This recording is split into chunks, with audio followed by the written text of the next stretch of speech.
capítulo 7, né? Bem-aventurados os pobres de espírito, o item 11 e o final do quarto parágrafo, em que existe uma mensagem muito profunda, principalmente trazida sobre a luz do Evangelho, segundo o Espiritismo, que faz com que a gente entenda realmente a manifestação, né? E faz com que a gente entenda, ou tenha pelo menos a percepção do que é essa bondade de Deus, né?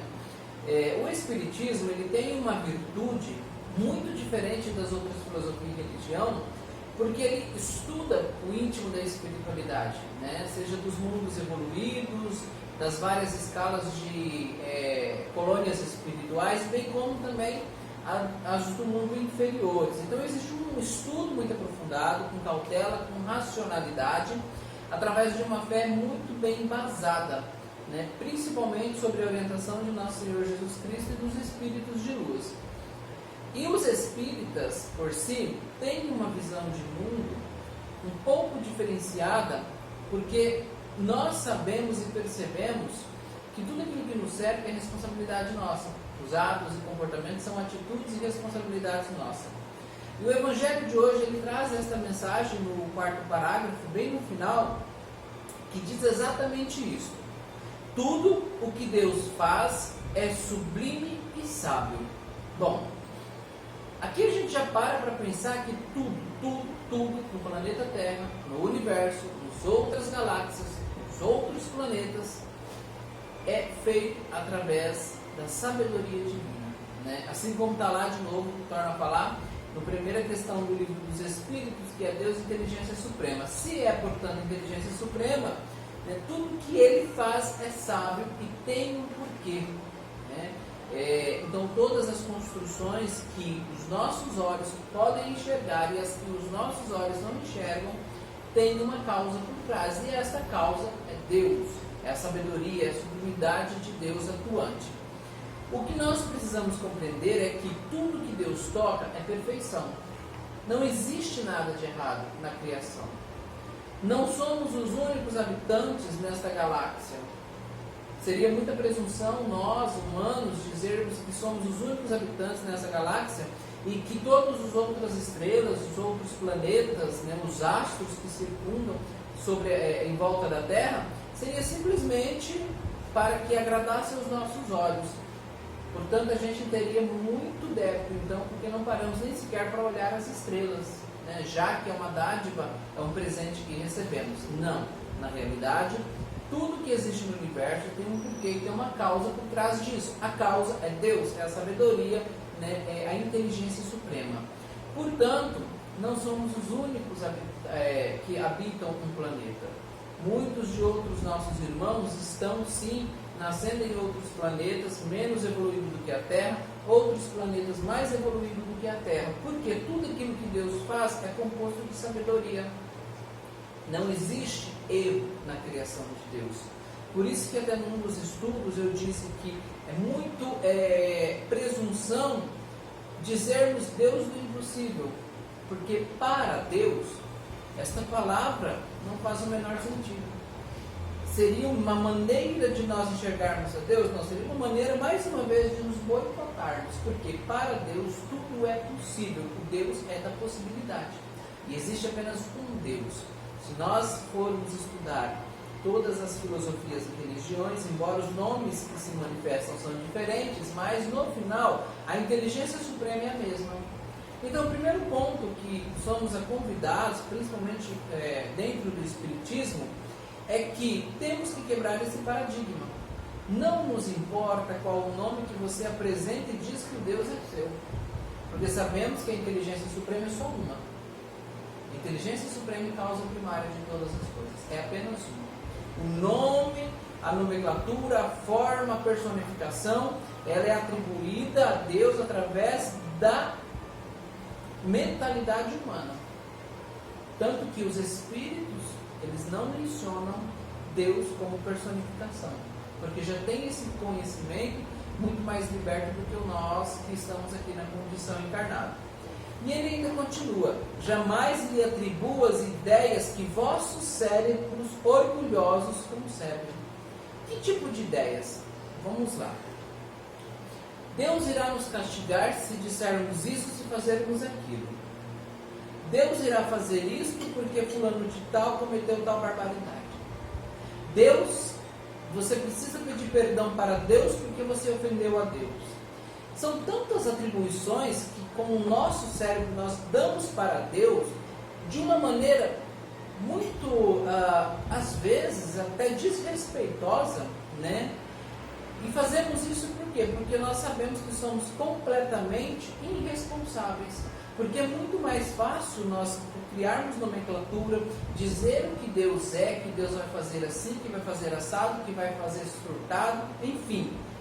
Tudo aquilo que a gente pode criar com a nossa mente para passar a responsabilidade para Deus nós fazemos. E nós perdemos, né? Se perdemos nessa jogada de jogar tudo para Deus, quando na realidade nós somos convidados constantemente a assumir os nossos atos e nossas responsabilidades.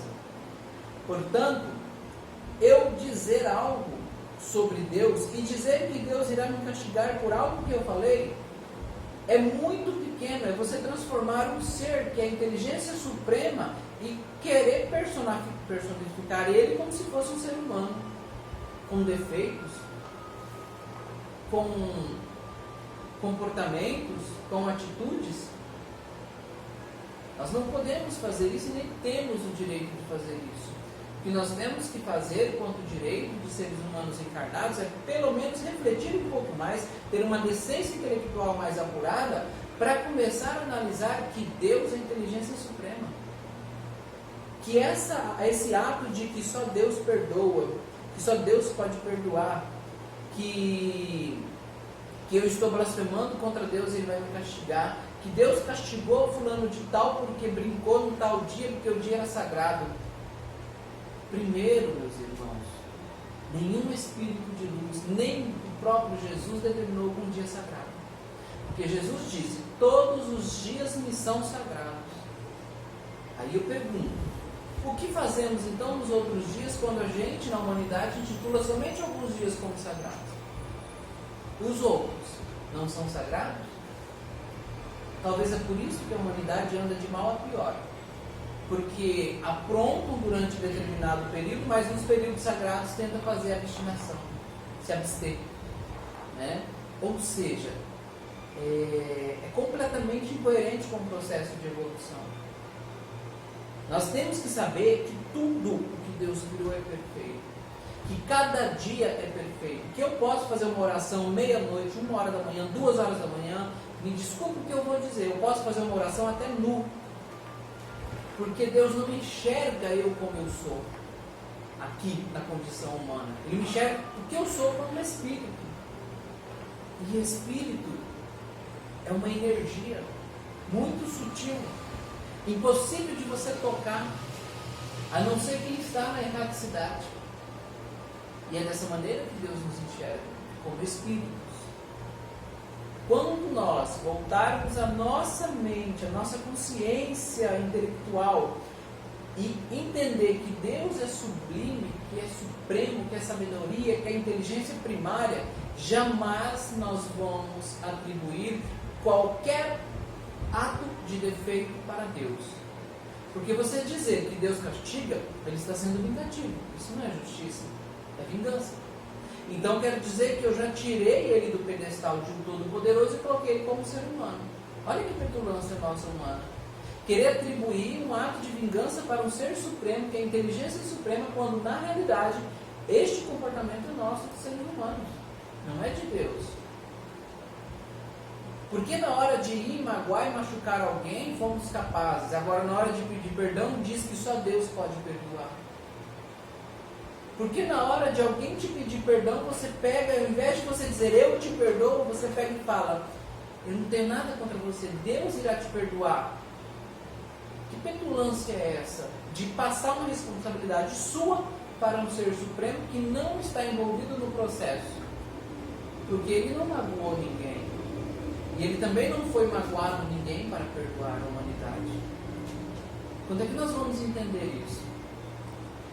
Até que ponto vamos continuar caminhando no processo da evolução espiritual, dando para Deus atribuições que são nossas, que são meramente conjunturas, são criações da nossa mente humana, do nosso cérebro mal educado, mal treinado, sem habilidade de se conectar com o mundo espiritual. Porque o nosso cérebro faz isso constantemente. Eu transformo um ser supremo em algo completamente palpável e tocável para que eu possa dizer que, olha, eu não sou responsável pelas minhas atitudes. Deus quis que fosse assim. Não, Deus não quis que fosse assim. Deus quer evolução. Agora, com perdão da palavra, a burrice quem fez fomos nós, não foi Deus. Mas eu sou espírito, então quem fez eu fazer isso foi o espírito que... Não, também não foi. Foi você.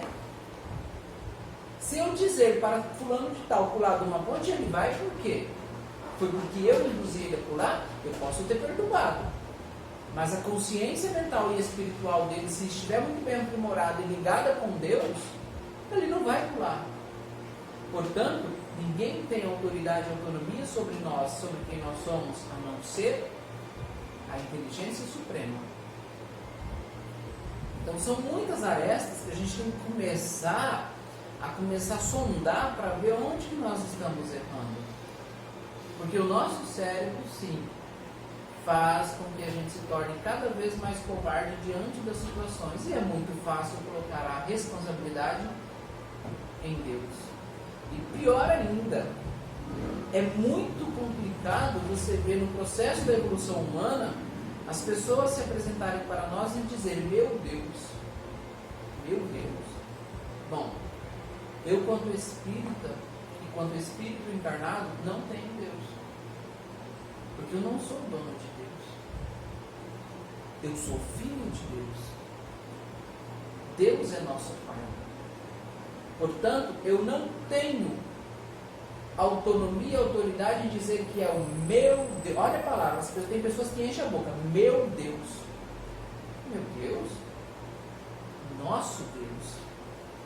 O nosso Deus. Mas a minha religião diz que é meu Deus. Então começa a trazer a sua religião para dentro de você para que ela se torne universal. Porque foi esse o convite que nosso Senhor Jesus Cristo nos fez. Deus habita dentro de vós. Portanto, é nosso Deus. Mas se habita dentro de nós, então quer dizer que é meu, individual. Não. Se assim fosse, Jesus não teria dito: amai-vos uns aos outros como eu vos amei, amai-vos o próximo como a ti mesmo. Portanto, é universal. Senão ele teria dito: ame só você e o resto é uma chave. A humanidade é uma chave. Eu preciso do outro para abrir uma porta, para abrir uma janela, para abrir uma fresta. Eu sempre vou precisar do outro para alguma coisa. Por isso que é nosso Deus. E o Evangelho nos convida, sobre a boa nova de Jesus Cristo, a ver que nós somos seres capazes de evoluir sem precisar ficar usando de muleta. Quais são as muletas? Aí eu cometi tal erro, tal barbárie, porque eu fui tentado pelo espírito maligno. Aí eu acabei tomando essa decisão que afetou tais pessoas, mas porque foi uma permissão de Deus. Deus só nos deu a permissão de amar e retribuir o próximo com prosperidade. Agora, as atitudes que nós tomamos, elas são nossas. Meus irmãos, nós somos espíritos individuais. Nós possuímos uma individualidade. Não somos individualistas, possuímos individualidade. Cada um de nós vamos crescer de acordo com a nossa evolução espiritual. E quanto mais o espírito cresce e evolui, mais ele se aproxima da espiritualidade maior. E mais individual ele vai se tornando. Só que isso, quanto mais ele cresce, mais humilde, mais paciente, mais benéfico, mais solidário, mais apto a perdoar e receber o perdão. Presta atenção, perdoar e receber o perdão. Porque é a nossa missão, não é de Deus. A missão de Deus, que Ele atribuiu a Ele, e quando a gente fala a Ele, é só para que a humanidade realmente possa ter uma referência. Porque nem este termo, nem esta palavra, Ele, deveria ser atribuído para Deus. Porque nós não sabemos o que é. Os espíritos de luz sabem. E quando eles falam sobre Deus, até mesmo os nossos ouvidos não conseguem compreender. E aí, mais uma vez, o nosso cérebro, pela preguiça de internalizar realmente o verdadeiro sentido de Deus, coloca ele. Aí ele é um senhor, aí ele é não sei o quê, aí ele tem barba, tem cabelo, está montado não sei o quê. Não. Se apegue, portanto, ao que o livro dos Espíritos diz. É a inteligência suprema, causa primária de todas as coisas. Deus é a inteligência suprema. Agora nós temos que entender o que é a inteligência suprema. Será que na condição de encarnados que nós estamos aqui, a gente vai saber o que é uma inteligência suprema? Não. Não, porque ainda a gente pega todos os nossos defeitos, a gente pega tudo aquilo que nós temos de vícios e às vezes atribui a Deus, como se Deus fosse assim. Porque, mais uma vez eu torno a falar, dizer que temos que temer a Deus significa que é alguém muito positivo, que é alguém muito terrível. Só vamos temer aquilo que nos causa medo. Então, se eu tenho que temer a Deus, significa que eu estou atribuindo a Ele o quê? Um ser ditatorial. Tem que ser debaixo da régua dele. Não é isso que o Espiritismo nos ensina. Ensina que ele é misericordioso, bondoso e amor. Que é inteligência. Não podemos admitir numa inteligência suprema uma inteligência burra. Desculpa, porque dizer que alguém é vingativo, que temos que temer, dizer que seremos punidos por ele, mais uma vez, o ele, né? É uma inteligência burra da parte nossa. E perdoe até dizer inteligência burra, que eu acho que também não, porque a palavra burro é um animal muito forte, né? Até Chico Xavier falava disso. Né? Então vamos dizer, é uma inteligência desconectada com a espiritualidade, dizer que Deus seria alguém que pune. Mais uma vez, alguém não é alguém. Meus irmãos, Deus é a inteligência suprema.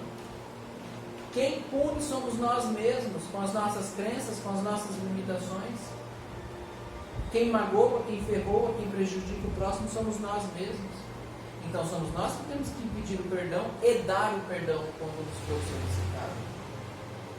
Alguns irmãos no planeta Terra acham que quando alguém vos pede o perdão, acha muito nobre dizer, somente Deus perdoa, eu não tenho que te perdoar, mas é claro que tem que perdoar. Por quê? É para você que a pessoa está pedindo perdão. Quer ser nobre? Então seja humilde em dar a resposta para a pessoa, para que ela possa voltar tranquila. Eu te perdoo, irmão. Eu te perdoo. E peço para que os espíritos de luz que Deus, que nosso Senhor Jesus Cristo, ilumine sempre o seu caminho. E isso é ser nobre. As pessoas têm medo até de dar o perdão, porque elas acham que são autossuficientes, e não somos. Então, quando a gente começa a entender que Deus é a inteligência suprema, que tudo aquilo que nós falamos, que Deus é, que Deus faz, que Deus não sei o quê, que Deus assim, que Deus assado, isso é atribuição nossa, não é de Deus, é nossa. Tudo aquilo que nós temos de defeito, nós temos a tendência de passar isso para um ser superior. Como se fosse simplesmente lavando as mãos e dizer, eu cometi tal erro porque eu fui induzido a isso, porque eu fui fraco. Não, você foi fraco, mas não é porque foi simplesmente induzido. Porque a indução sempre vai existir. Agora a escolha de fazer ou não é sua. Porque foi assim que Deus nos criou, simples e ignorante, para que fôssemos caminhando para o processo de evolução e tomasse as nossas próprias escolhas. Era para isso que Deus nos criou. Ide, vão, evoluam, prosperem e lhes dou o direito da escolha. Claro que algumas escolhas, as pessoas vão dizer, elas acabam acontecendo dentro do percurso ao que a gente está submetido. Sim, mas é uma escolha. Você pode simplesmente não querer escolher nada. Ainda assim é uma escolha.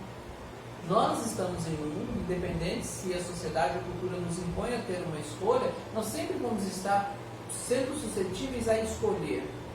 Mas a diferença entre escolher e dizer que esta escolha é atribuída à responsabilidade de um ser supremo é que precisa ser analisada. Essa é a grande questão. Se eu tomei essa escolha foi porque eu tenho inteligência, eu tenho sabedoria, Deus me deu para isso. E eu exercito ela, quanto mais eu reencarno, mais eu exercito.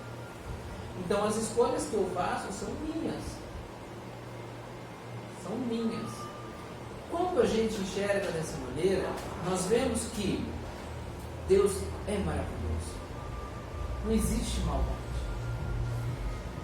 Não existe termos que temer a Deus. Temos que amar a Deus através dos exemplos do nosso Senhor Jesus Cristo. Temos que respeitar, sim, os espíritos de luz, a espiritualidade do nosso Senhor Jesus Cristo, respeitar a inteligência que nós temos sobre Deus. Isso nós temos que respeitar.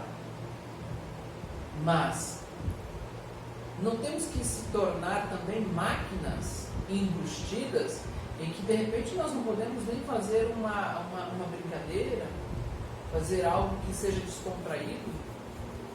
Porque se Jesus nos convida a sermos alegres, desde que eu não denigre a imagem de ninguém, eu posso ser alegre.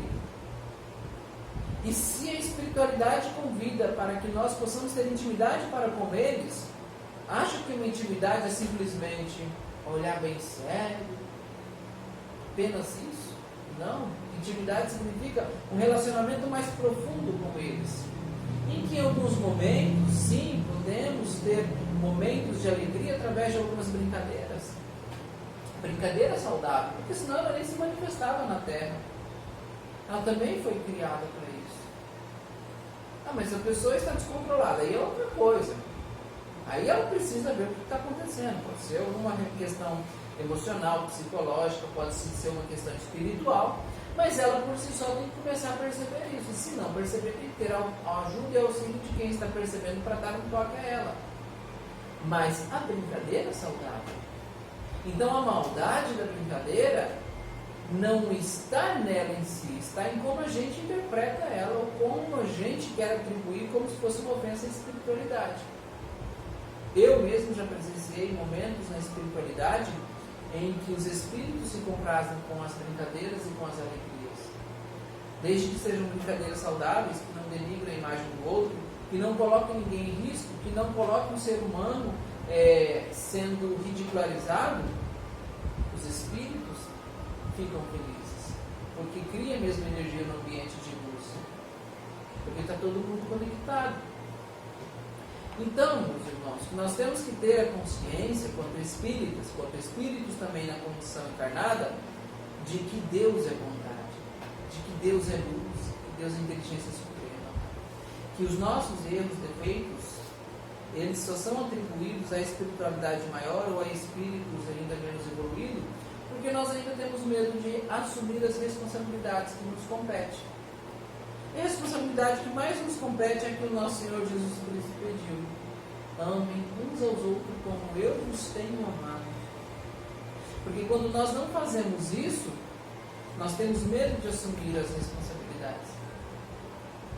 Nós temos medo, por exemplo, de reconhecer que na minha sociedade, ou no bairro onde eu moro, ou na rua onde eu moro, alguém está com problema e eu também tenho responsabilidade nisso. Porque nem sequer eu parei para fazer uma prece para esse irmão. Talvez eu não precise chegar até ele e tocar nele, mas uma prece já serviria. E principalmente, nos colocarmos diante da espiritualidade e diante deste ser supremo, dessa inteligência suprema, e dizer que nós estamos aqui se preparando, estamos prontos para poder fazer com que a humanidade evolua, que os espíritos também evoluam. Porque mais provas do que Ele já nos deu, de que tudo é perfeito, o que mais nós precisamos? Tudo está em fluente harmonia no universo. Tudo, no planeta Terra, no universo. Tudo que acontece é uma harmonia, um equilíbrio constante da lei de Deus. E esta lei nós temos que enxergá-la como sublime, como sábia, sempre como sábia. Quando a gente compreende isso, nós vamos ver que Deus não erra, que Deus é de fato inteligência suprema, que Deus é a causa de todas as coisas que acontecem, todas. Então Deus é a causa de um irmão matar o outro, Deus é a causa de todas as coisas, todas. Mas temos que estudar. Por isso que o Espiritismo nos convida a nos instruirmos. Porque quando eu falo que um irmão mata o outro, mas Deus é a causa de todas as coisas, parece muito supérfluo. Mas vamos estudar a fundo. Vamos estudar o Espiritismo, vamos estudar a espiritualidade, vamos entender o que ocorreu com esses dois que acabaram de fazer essa atrocidade. No final, nós vamos chegar a uma única conclusão: Deus é sábio, que nos coloca no processo de evolução. Mas, lembrem-se, vamos sempre colher aquilo que nós plantamos. Outra sabedoria de Deus.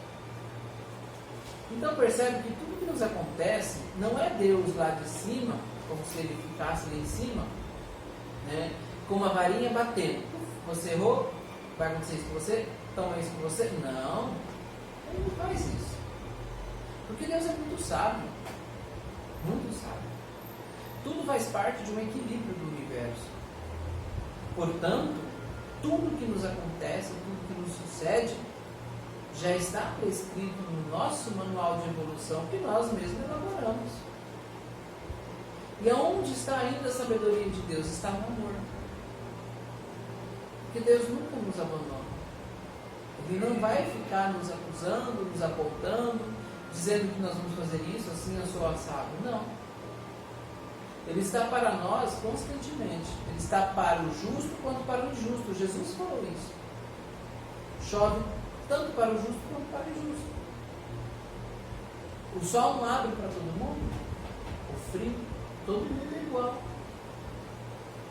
Percebe que não temos que nos preocupar com a relação de agradar a Deus, porque aí também é transformar Deus em um ser muito pequeno.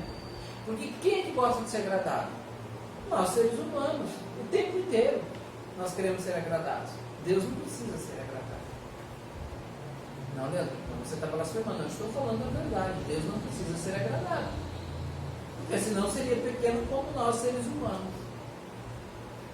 Mas então, qual o nosso objetivo? Evoluir, irmãos. Isso é agradar a Deus? Não, é respeitar a lei de Deus, que é o processo de prosperidade e evolução espiritual. Tudo bem, quer falar de agradar a Deus? Então vamos.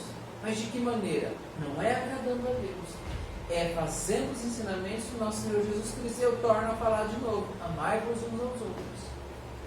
É assim que faz com que nós nos tornemos espíritos iluminados perante a presença do Criador do Universo. Não é colocar os joelhos no chão, respeitar um dia santo, como eu já disse, jejumar, fazer 10.000 orações, que você vai tocar a espiritualidade. Vamos tocar a espiritualidade, vamos nos tornar luzeiros diante da espiritualidade, fazendo pelo próximo aquilo que Jesus nos orientou. Então, qual a utilidade da prece? Nos conectarmos com a espiritualidade. Qual é a utilidade da oração? Nos conectarmos com o mundo de Deus, para que a gente se torne cada dia mais forte, mais capazes de colocar em prática os ensinamentos de nosso Senhor Jesus Cristo.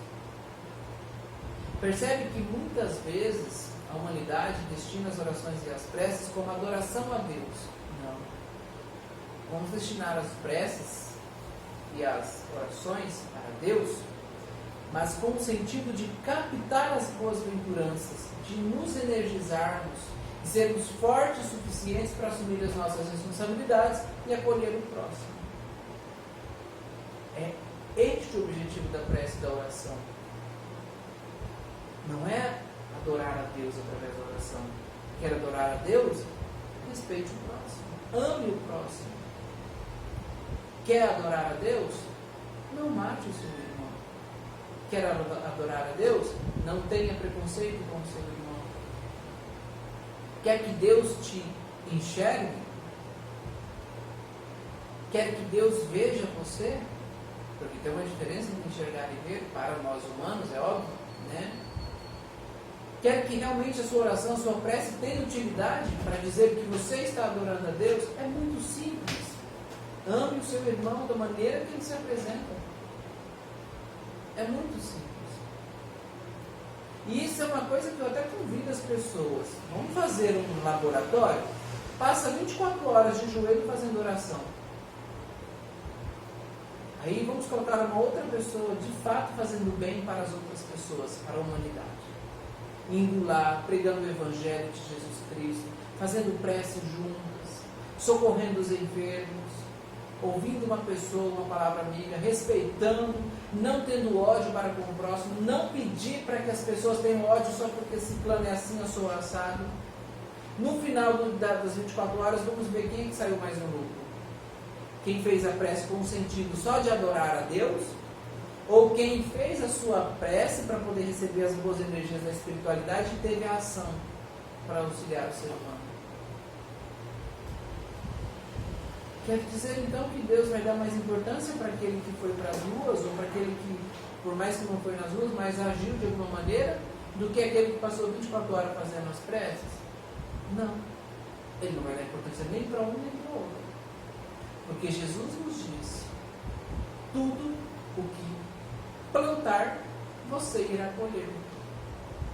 Acho que as pessoas ainda não entenderam que Deus não fica 24 horas no nosso pé, observando o que nós estamos fazendo. Porque Jesus nos deu a receita: planta, planta, porque vocês vão colher um momento. É na colheita que nós vamos saber realmente. Entende essa relação? Então nós não temos que agradar a Deus, nós temos que amar a Deus. Nós temos que sentir a presença de Deus e agir através da presença de Deus. Tem uma pessoa que está enferma, para tudo que você está fazendo, vai ali, sim, faz uma prece. Mas não no intuito, eu vou agradar a Deus para Ele salvar ela. Não, faça uma prece. Jesus disse: você pode fazer mais que eu. Mentaliza aquela pessoa na sua frente. Mentaliza uma energia cobrindo ela, uma luz azul, uma luz verde, uma cor que te agrada, que vai fazer você ficar concentrado sobre aquela pessoa. Comece a fazer a oração do Pai Nosso, ou alguma oração que te agrade. Percebe que você tira todo aquele peso de não, tem que agradar a Deus, porque assim Ele vai ajudar ela. Não, você assume a responsabilidade de transformador na vida da outra pessoa. Eu consigo canalizar minha energia com qualquer pessoa quando eu faço isso. E aí sim, essa pessoa pode ter um resultado positivo, ela vai melhorar da enfermidade, ou pelo menos ela vai começar a ter um fôlego mais tranquilo, mais suave. Veja bem a diferença entre fazer uma oração para simplesmente adorar a Deus e fazer uma oração para receber a canalização da espiritualidade e contribuir com o próximo, que foi aquilo que o nosso Senhor Jesus Cristo nos convidou. Para encerrarmos, vou usar uma reflexão da Madre Teresa, de Calcutá, que diz que ela, em um momento em que ela tinha que dar uma resposta para um jornalista, né, e ela pediu para ele 30 dias para fazer a oração. Depois de 30 dias ele voltou, e ela pediu mais um tempo, e assim ele fez. Né? E quando ele voltou, ele perguntou: a senhora tem a resposta para me dar? Que era justamente sobre o que era fé, né? Ela disse: meu irmão, me perdoa, eu estava tão ocupada no meu dia a dia, nos meus afazeres, que chegava no final da noite, eu nem oração fazia, não queria incomodar a Deus com minhas orações, eu dormia porque eu estava muito cansado. Eu acho que esse cara entendeu o que é fé.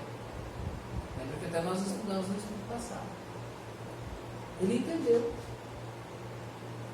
Porque ela não perdia nenhum tempo sequer no plano terreno dela, preocupada em fazer uma oração para poder agradar a Deus.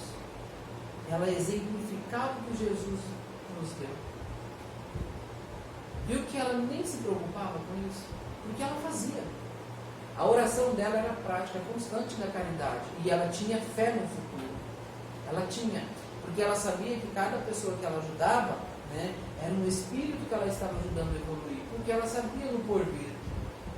A exemplo de Irmã Dulce também, que passava horas trabalhando, que chegava no final da tarde, ela não tinha condição de sequer fazer uma oração, porque a oração dela foi durante o dia, servindo como exemplo. Né?